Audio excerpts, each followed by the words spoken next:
নড়াইলে কয়েক বছর ধরে হচ্ছে না সুলতান মেলা। বিশ্ববরেণ্য চিত্রশিল্পী SM সুলতানের নামে এই মেলা আয়োজনের থমকে যাওয়ায় নাখোশ নড়াইলের সংস্কৃতি অঙ্গনের মানুষ। তাদের অভিযোগ, একটি কুচক্রী মহলের ষড়যন্ত্রে গত কয়েক বছর ধরে মেলাটি বন্ধ। SM সুলতান স্মৃতি সংগ্রহশালা কর্তৃপক্ষ জানিয়েছে, মেলাটি ফের চালুর জোর চেষ্টা চালাচ্ছেন তারা।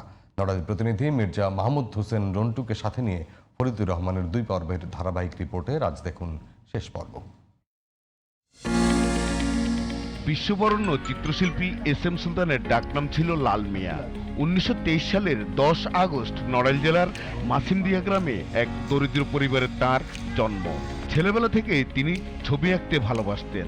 বাবা ছিলেন পেশায় একজন রাজমিস্ত্রি। ছোটবেলায় বাবার সঙ্গে রাজমিস্ত্রির কাজ করতেন সুলতান। কাজের ফাঁকে ফাঁকে আঁকতেন বাড়িঘরের ছবি। SM সুলতানের বসতভিটা, সমাধি এবং জাদুঘরকে কেন্দ্র করে 27 একর জমির উপর গড়ে উঠেছে SM সুলতান স্মৃতি সংগ্রহশালা।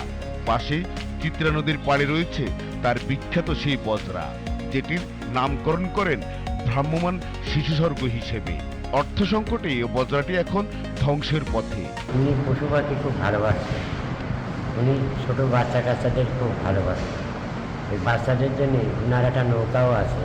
এছাড়া এই বিখ্যাত চিত্রশিল্পীর নামে প্রতি বছর নড়াইলে মেলা বসলেও একটি কুচক্রী মহলের ষড়যন্ত্রে গত কয়েক বছর ধরে মেলাটি বন্ধ রয়েছে।